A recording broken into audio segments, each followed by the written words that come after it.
Microfine. मार्गदर्शन करें। भाई श्री दुष्यंत चौटाला जी संसद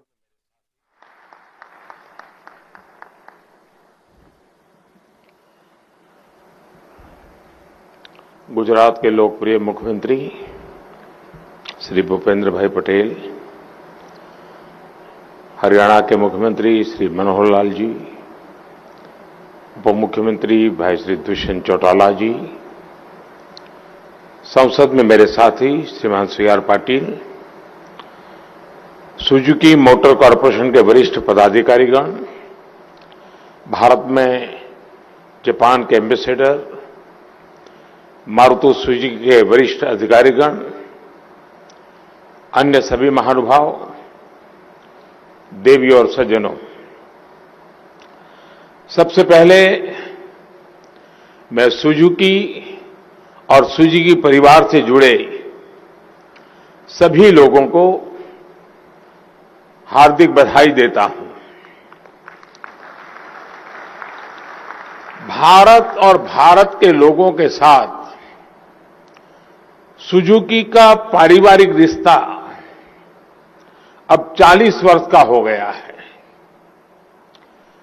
आज एक और गुजरात में इलेक्ट्रिक व्हीकल बैटरी के प्रोडक्शन के लिए एम्बिशियस प्लांट का शिलान्यास हो रहा है, तो साथ ही हरियाणा में नई कार मैन्युफैक्चरिंग फैसिलिटी की शुरुआत भी हो रही है। मैं मानता हूं ये विस्तार सुजुकी के लिए भविष्य की अपार संभावनाओं का आधार बनेगा। मैं इसके लिए सुजुकी मोटर्स को, इस विशाल परिवार के सभी मेंबर्स को हार्दिक बधाई भी देता हूं। विशेष रूप से मैं श्रीमान ओसामू सुजुकी और श्रीमान तोशिहिरोरी सुजुकी, इन दोनों को भी बधाई देता हूं। आप जब भी मुझसे मिलते हैं, भारत में सुजुकी का नया विजन पेश करते हैं। अभी इसी साल मई में मुलाकात हुई थी, ओसामू सुजुकी जी से हुई थी और उन्होंने मुझसे 40 वर्ष के कार्यक्रम में आने का आग्रह किया था। मेरे लिए इस तरह के फ्यूचरिस्टिक इनिशिएटिव का साक्षी बनना एक सुखद अनुभव है। साथियों, मारुति सुजुकी सफलता भारत जापान की मजबूत पार्टनरशिप का भी प्रतीक है। बीते 8 वर्षों में तो हम दोनों देशों के बीच ये रिश्ते नई ऊंचाइयां तक गए हैं। आज गुजरात, महाराष्ट्र में बुलेट ट्रेन से लेकर उत्तर प्रदेश में बनारस के रुद्राक्ष सेंटर तक विकास की कितनी ही परियोजनाएं भारत जापान दोस्ती का उदाहरण है। और इस दोस्ती की जब बात होती है तो हर एक भारतवासी को हमारे मित्र, पूर्व प्रधानमंत्री स्वर्गीय शिंजो आबे जी, उनकी याद जरूर आती है। आबे-शान जब गुजरात आए थे, उन्होंने जो समय यहां बिताया था, उसे गुजरात के लोग बहुत आत्मीयता से याद करते हैं। हमारे देशों को और करीब लाने के लिए जो प्रयास उन्होंने किए थे, आज पीएम किशिदा उसे आगे बढ़ा रहे हैं। अभी हमने प्रधानमंत्री किशिदा का वीडियो संदेश भी सुना। मैं इसके लिए प्रधानमंत्री किशिदा और जापान के सभी नागरिकों का भी भारत की ओर से अभिनंदन करता हूं। साथियों, मैं इस अवसर गुजरात और हरियाणा के लोगों को भी अनेक अनेक शुभकामनाएं देता हूं। जो देश के औद्योगिक विकास और मेक इन इंडिया को लगातार गति दे रहे हैं। इन दोनों ही राज्यों की सरकारों की जो विकास परक, उद्योग परक नीतियां हैं, ईज ऑफ डूइंग बिजनेस की दिशा में जो प्रयास है, उनका लाभ करोड़ों प्रदेशवासियों को और विशेष रूप से युवाओं को मिल रहा है। साथियों, इस खास आयोजन में आज मुझे बहुत कुछ पुराना याद आना स्वाभाविक है। मुझे याद है 13 साल पहले जब सुजुकी कंपनी अपनी मैन्युफैक्चरिंग यूनिट के निर्माण के लिए गुजरात आई थी, तब मैंने कहा था कि जैसे जैसे हमारे मारुति के मित्र गुजरात का पानी पिएंगे, उन्हें भली भांति पता चल जाएगा कि विकास का परफेक्ट मॉडल कहां है।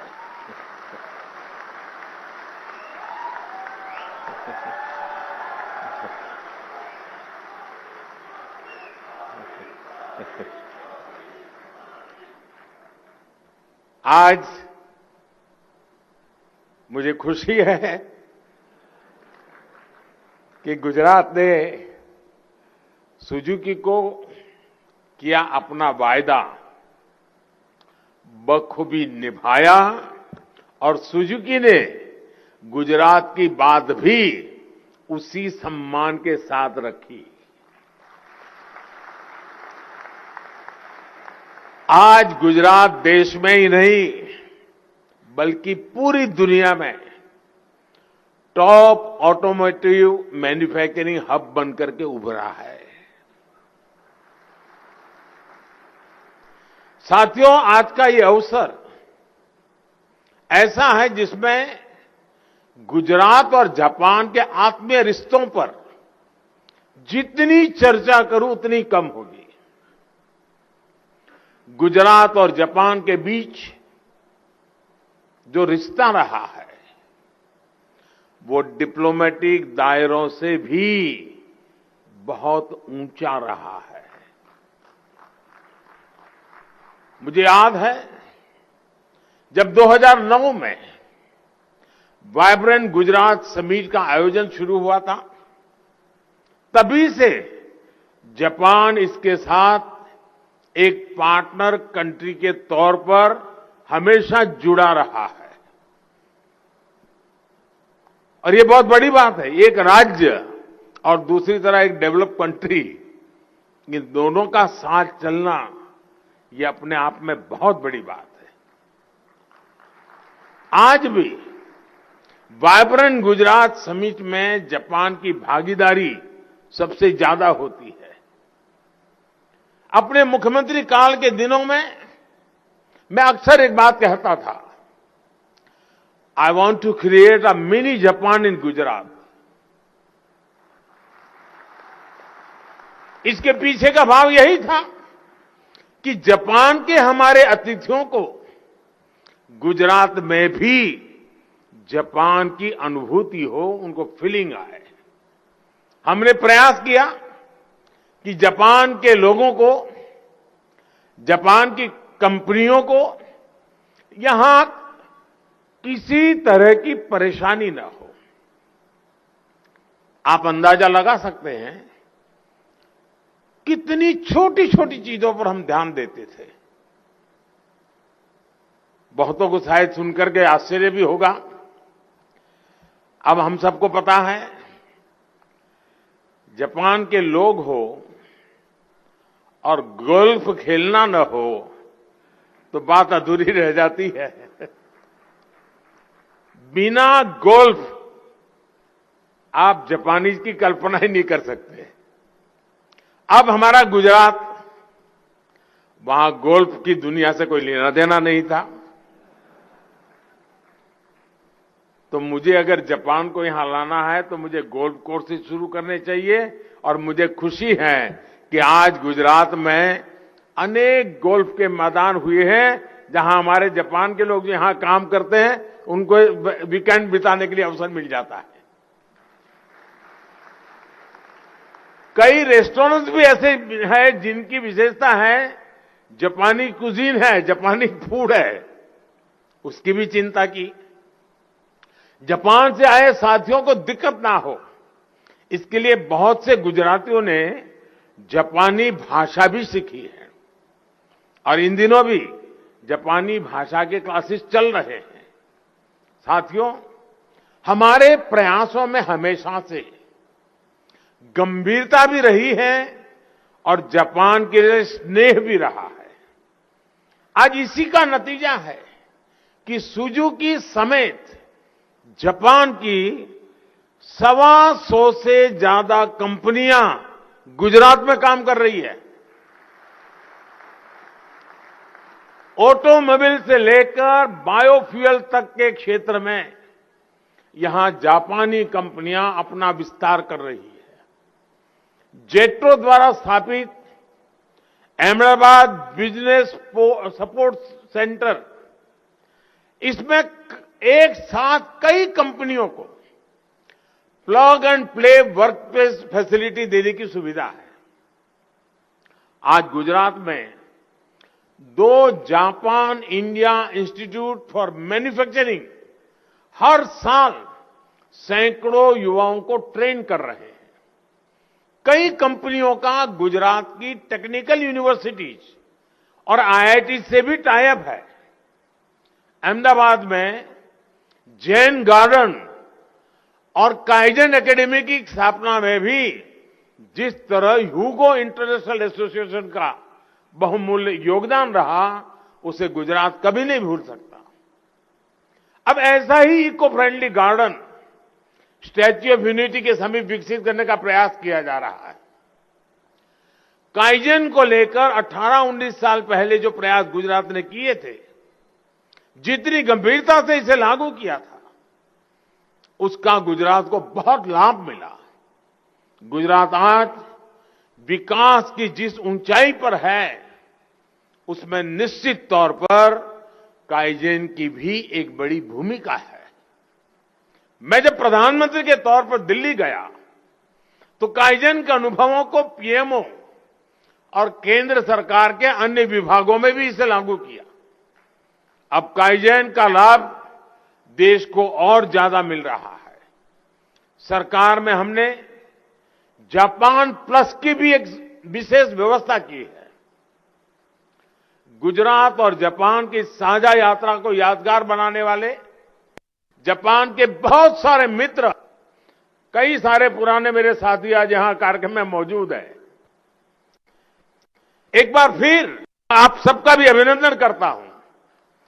साथियों, आज भारत में इलेक्ट्रिक व्हीकल का बाजार जितनी तेजी से बड़ा हो रहा है, कुछ साल पहले तक उसकी कल्पना भी नहीं होती थी। इलेक्ट्रिक वाहनों की एक बड़ी खासियत यह होती है, वो साइलेंट होते हैं। 2 पहिया हो या 4 पहिया, वो कोई शोर नहीं करते। ये साइलेंस केवल इसकी इंजीनियरिंग का ही नहीं, बल्कि ये देश में एक साइलेंट रिवॉल्यूशन के आने की भी शुरुआत है। आज लोग ईवी को एक एक्स्ट्रा व्हीकल नहीं समझ रहे, वो उसे प्रमुख साधन मानने लगे हैं। देश भी पिछले 8 वर्षों से इस बदलाव के जमीन तैयार कर रहा था। आज हम इलेक्ट्रिक व्हीकल इकोसिस्टम में सप्लाई और डिमांड दोनों पर तेजी से काम कर रहे हैं।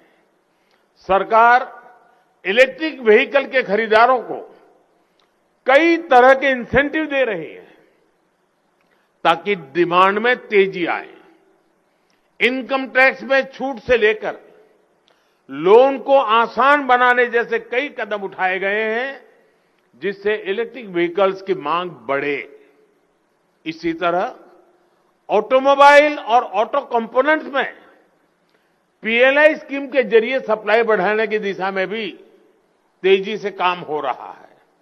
सरकार ने इलेक्ट्रिक व्हीकल के पूरे इकोसिस्टम को रफ्तार देने के लिए कई कदम उठाए हैं। पीएलआई स्कीम के जरिए बैटरी मैन्युफैक्चरिंग को उसको भी काफी बढ़ावा मिल रहा है।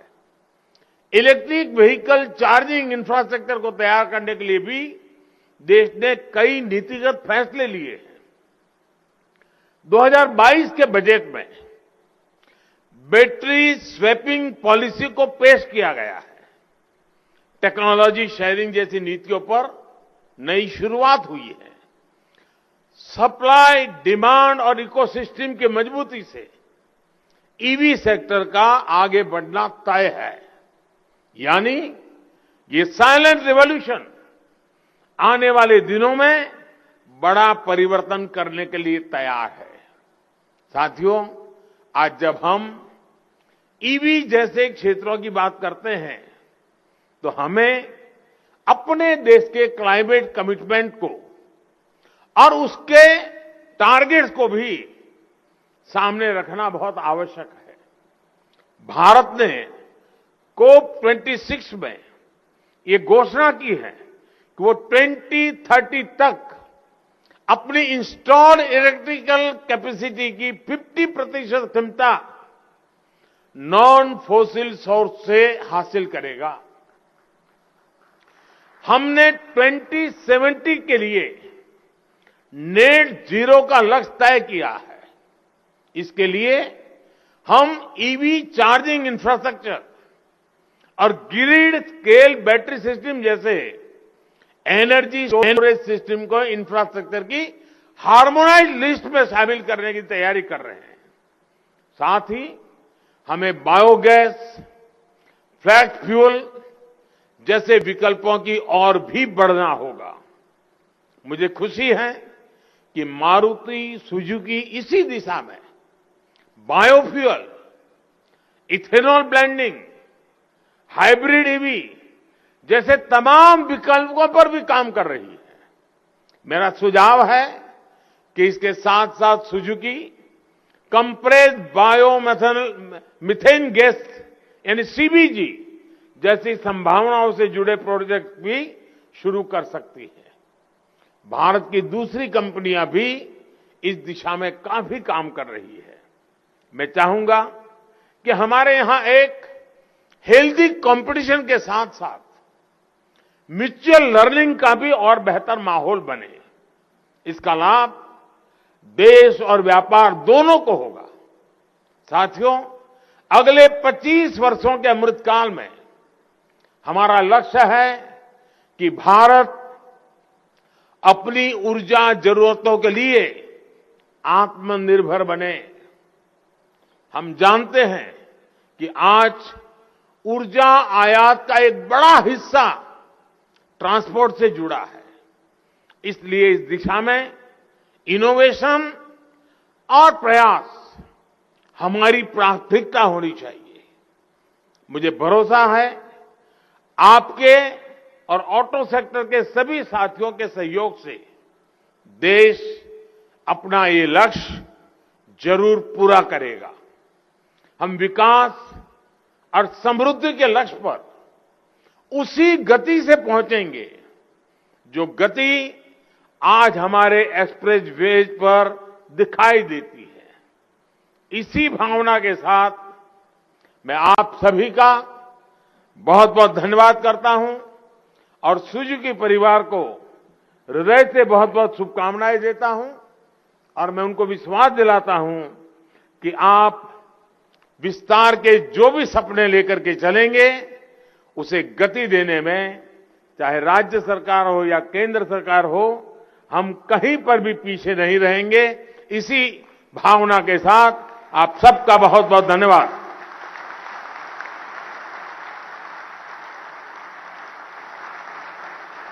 कोटि कोटि धन्यवाद माननीय प्रधानमंत्री जी। आपकी छत्र छाया में गुजरात का विकास, भारत का प्रकाश अक्षय है। गुजरात की पूज्य धरा, भारत की पूज्य धरा कृतज्ञ है आपके प्रति माननीय प्रधानमंत्री जी कि आपने बापू तथा सरदार पटेल की विरासत को मार्गदर्शक मान के भारत के असीम विकास के रास्ते तय किए। बहुत बहुत धन्यवाद माननीय प्रधानमंत्री जी। मंचासीन सभी गणमान्य